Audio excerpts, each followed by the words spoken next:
Hello everyone, I am Dr. Devika. I am a specialized Indian dentist practicing in the field of endodontics.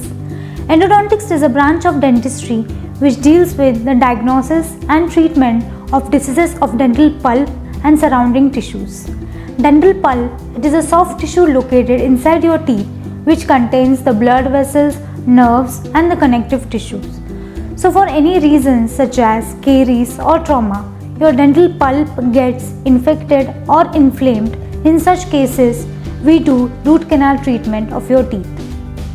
So basically, root canal treatment is a minimally invasive approach to save your teeth rather than going for extractions. By doing this root canal treatment, we can preserve the integrity of your smiles as well as the function of your teeth. Thank you.